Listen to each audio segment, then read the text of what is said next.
Now we will learn about the cautions about correlation and regression.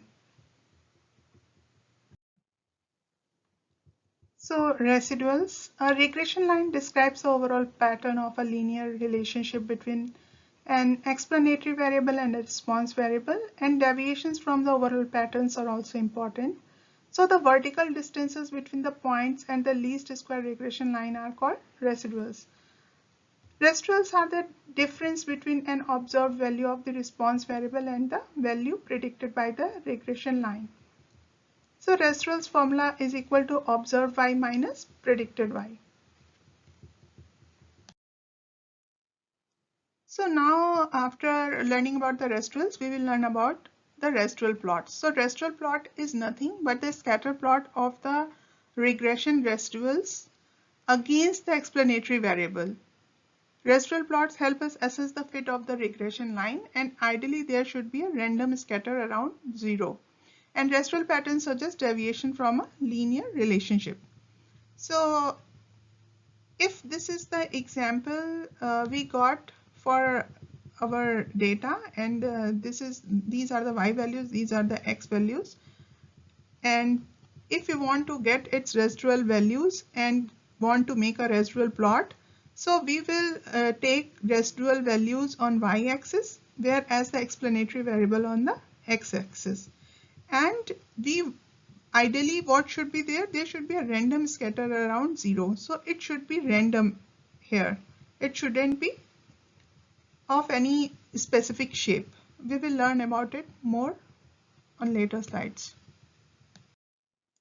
So there are 4 assumptions associated with the linear regression model. First is linearity. The relationship between x and y should be linear. Then homoscedasticity, and it states the variance of residual is the same for any value of x. Then independence. Observations are independent of each other. And last one is normality. For any fixed value of x, y is normally distributed. So here are the patterns in residual plots that identify problem with the conditions. We normally know that ideally there should be a random scatter around the 0 in the residual plot, and here there are 3 different structures we can see. First is a smile or frown indicating non-linear relationship. If your residual plot somewhat looks like smile or frown shape, your points are distributed like this or this. This means that your data is non-linear in relationship. So after that, if there is some funnel type condition, like either going this side or going this side, this indicates that non-constant variation, that is variation in y is dependent on x. Whereas we need somewhat shoebox type shape of our residual plot. And here we can see there is an introduction of the outlier, because here everything is here, but there is a point literally here which is very outside. So this is indicating there is an outlier. Similarly here, if we see, similarly we are getting all the points in this region, but there is a point outside. So these are the 3 conditions we can understand from the residual plot. So now we are in outliers and influential points. So we already understood about the outlier. So an outlier is an observation that lies outside the overall pattern of the other observations. And here is the example. Outliers in the y direction have large residuals, as we have seen in the earlier example. And here outliers in the x direction are often influential for the least squares regression line, meaning that the removal of such points would markedly change the equation of the line. Because this is the outlier, it is suggesting, because it's saying that outliers in the y direction have large residuals. So this is the child 19 is the outlier, whereas child 18 is the influential point. We will see further. So here's the example we were seeing earlier, and here we can see that if we are taking this child 18, this is an influential point, and there are now two regression lines. If we are removing this influential point, then red dotted line showing that after removing child 18, R square is equal to 11%. Whereas if we are keeping the child 18, the R square is 41%. And the regression line difference you can see here. So influential points influence the regression line. So now is the introduction of lurking variables. So lurking variables is a variable that is not among the explanatory or response variables and yet may influence the interpretation of relationships among those variables. So here we can see the example of gas and electricity consumption, and the lurking variable is the months, because gas expense seems to be negatively associated with electricity expense, but season is a lurking variable. So if it's winter season, the gas consumption is high, whereas when we have summer season, the gas consumption is low. More examples we can take, as some study stated that people who use more sunscreen, that causes more skin cancer. But they are forgetting the fact that they are going more in the sunlight. Similarly, so sunlight is the lurking variable. Similarly, we can take an example of SATs score and grades in the college. So we can say the SAT scores who are getting the higher SAT scores will get the better grades or higher grades. But here we are, there is a lurking variable, and that is the ability and knowledge. So these kind of things can influence your results. So here we will learn about the cautions about correlation and regression. Both describe linear relationships. Both are affected by outliers. Always plot the data before interpreting it. And beware of extrapolation. Use caution in predicting y when x is outside the range of observed x's. Beware of lurking variables. These have an important effect on the relationship among the variables in a study, but are not included in the study. And the last one is correlation does not imply causation. Causation means one event causes another event to occur, whereas correlation is a relationship or pattern between the values of two variables. So we should remember that correlation does not imply causation. Now we will learn about the data analysis for two-way tables. So categorical variables, we have already learned about it. So here the categorical variables place individuals into one of several groups or categories. The values of categorical variable are labels for the different categories, and the distribution of categorical variable lists the count or percent of individuals who fall into each category. As we earlier have seen, we made pie graph or a bar graph in our categorical data. So when a data set involves two categorical variables, we begin by examining the counts or percent in various categories for one of the variables.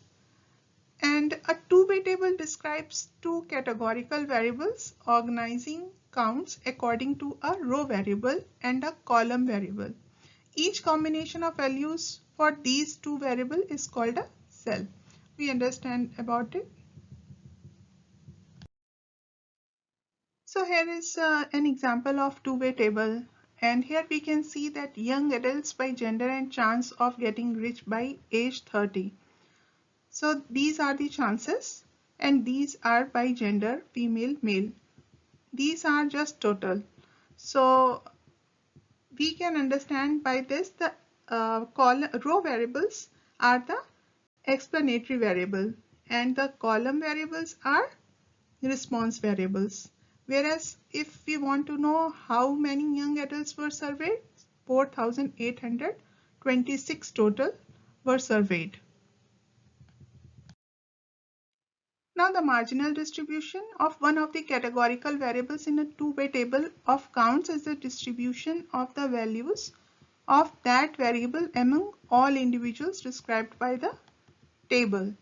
So the percentages are often more informative than counts, and especially when comparing groups of different sizes. To examine a marginal distribution, use the data in the table to calculate the marginal distribution in percent of the row or column totals and make a graph to display the marginal distribution. So now here's the example of marginal distribution, and this is the same data we saw in two-way table. And here the question is to examine the marginal distribution of chance of getting rich. It is not asking about particular gender, it is asking about the total. And this is the thing we have to learn, that marginal word is right now we are using because we are considering about these totals. So we will get the percentage from 194 divided by 4826 multiplied by 100, so 4%. And similarly we got for all those categories, and we got these percents, and we made our bar graph. So here is the how we calculate marginal distribution. Now we will learn about the conditional distribution. So marginal distribution tells us nothing about the relationship between the two variables. For that, we need to explore the conditional distribution of the variables. A conditional distribution of a variable describes the values of that variable among the individuals also have a specific value of another variable. And to examine or compare conditional distributions, select the rows or columns of interest, use the data in the table to calculate the conditional distribution percent of the rows or columns, and make a graph to display the conditional distribution. We will understand it by example. So now as the word stating condition. So what is our condition now? It's asking for to calculate the conditional distribution of opinion among males. So now we are not asking about total. So we are not asking about the marginal distribution. We are asking about a particular condition, that is the males. And then examine the relationship between gender and opinion. So we will do the calculations by this. We will get 98 divided by 2459 and multiplied it by 100. So we will get similarly all these values. For the second question, we are also getting the values of female, and it would be 96 divided by 2367, and similarly we will get all these values, and then we have to plot these. So we are using this graph, and here we can see that for the males and females we can see in percentages the distribution. So this is the conditional distribution. So Simpson's paradox, when studying the relationship between two variables, there may exist a lurking variable as we studied earlier, and that creates a reversal in the direction of the relationship. When the lurking variable is ignored as opposed to the direction of the relationship, then the lurking variable is considered. So the lurking variable creates subgroups, and failure to take these subgroups into consideration can lead to misleading conclusions regarding the association between the two variables. We will understand better by an example. So it's saying an association or comparison that holds for all of several groups can reverse directions when the data are combined to form a single group. This reversal is called Simpson's paradox. So here is our data, and this is a two-way table we are getting, and it's asking for consider the acceptance rates for the following group for men and women who apply to college. So here we can see that if we get the percentage of these values, we can see percent accepted for men is 55%, not accepted is 45%, and women 44%, and not accepted 56%. So this is suggesting a higher percentage of men were accepted. Is there any evidence of discrimination? So sure, this is asking for, is there, because from this calculation one can conclude or interpret that there is a discrimination against women. So now consider the acceptance rates when broken down by type of school. So now we are taking dividing it into business school and art schools, and here is our table counts accepted, not accepted of men and women, and business school and art school. So here we can see particularly we get the percentages, and here when we go by the groups we can see what we were seeing earlier, it's not true. Here we can see women are accepted 20% in business school, whereas in art school women are accepted by 80%. So now applications were split between business school, that is 240, and the art school 320. Within each school, a higher percentage of women were accepted than men, and there's not any discrimination against women. This is an example of Simpson's paradox. When the lurking variable, that is the type of school, business school or art school, is ignored, the data seems to suggest discrimination against women. However, when the type of school is considered, the association is reversed and suggests discrimination against men. So here we can understand about Simpson's paradox. Now here we are on the last part of chapter 2, that is the question of causation. So explaining association, causation. Association, however strong, does not imply causation. Some possible explanation for an observed association. The dashed lines show an association, the solid arrows show a cause and effect link. X is explanatory, Y is response, and Z is a lurking variable. We understand these things more in details and on the later slides. So beware the lurking variable is a good advice when thinking about an association between two variables. The observed relationship between the variables can be explained by a lurking variable. Both X and Y may change in response to changes in Z. So most students who have a high SAT scores in high school have high GPAs in their first year of college. The positive correlation can be explained as a common response to students' ability and knowledge. And the observed association between X and Y could be explained by a third lurking variable, that is Z. In this example, ability and knowledge is the lurking variable, and both X and Y in response to changes in Z. This creates an association even though there is no direct causal link. Now, confounding effect. Two variables are confounded when their effects on a response variable cannot be distinguished from each other. The confounded variables may be either explanatory variable or lurking variables. Examples like studies have found that religious people live longer than non-religious people. So religious people also take better care of themselves and are less likely to smoke or to be overweight. So these things are either confounded or as in lurking variable. So here it is stating that fact. So how can we establish causation? It appears that lung cancer is associated with smoking. How do we know that both of these variables are not being affected by an unobserved third lurking variable? For instance, what if there is a genetic predisposition that causes people to both get lung cancer and become addicted to smoking, but this smoking itself does not cause lung cancer?